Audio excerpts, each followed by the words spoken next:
Last year, 43-year-old John Schimmel was serving time at Donovan State Prison in Otay Mesa for voluntary manslaughter and attempted murder. A dispute earlier in life had gone awry and guns were drawn. So how you doing? All right. Everything's good? Yes, sir. Today, he's meeting with a counselor at LA City College, his backpack slung over a crisp dress shirt. The only hint of his past is an eye injury hidden behind dark glasses. Just have some questions on some of the classes. Okay. See what else I need to transfer over to university. So Schimmel is hoping to transfer to Cal State Long Beach next fall to earn a bachelor's degree in sociology and eventually a master's that would let him do the kind of work his counselor does. Mario Escalante coordinates a program for former inmates enrolled at the school called Break It to Make It. And pretty much for that major as well, if you take a look at this, you're pretty much complete as well. You just might be missing one more class, which is sociology 2. all right. And 3 classes in total. And you pretty much are able to apply to transfer to the 4-year institution. Schimmel's transcript is awash in check marks for completed credits. While behind bars, he started taking correspondence courses on his own. At first, when I decided to go to college, it was something for me to try to occupy my time in prison. You know, when you're dealing with all the things that goes on, you know, it was something positive for me to take up.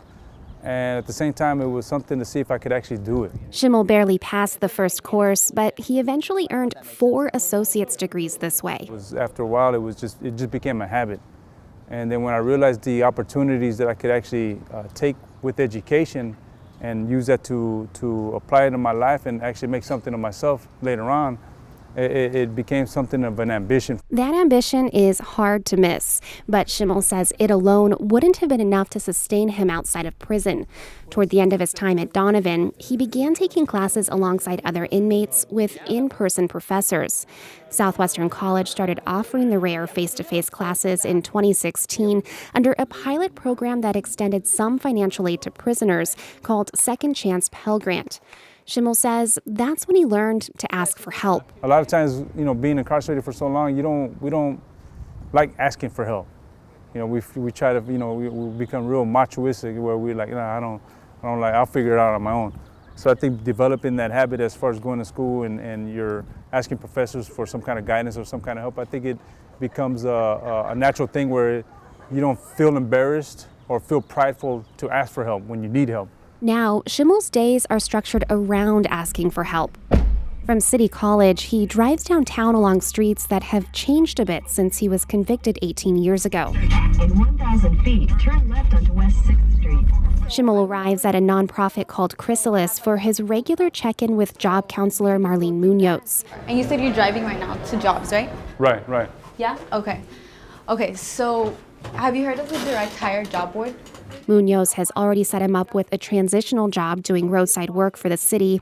At their check-ins, she supplies Schimmel with other job leads and really anything he needs, like dress shoes for interviews. They also apply for jobs online, and that reveals just how important and difficult it can be for the formerly incarcerated to ask for help. So we're going to send an email. It's okay. So compose. Right there at the top.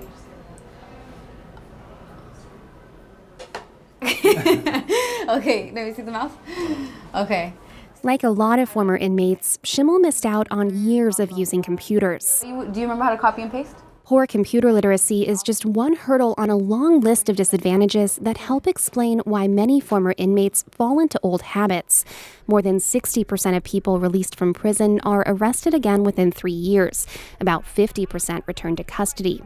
While opportunities like correspondence courses have been shown to reduce that rate, a recent study by the Stanford Criminal Justice Center and a partnering nonprofit shows face-to-face programs like the one at Donovan have an even bigger impact.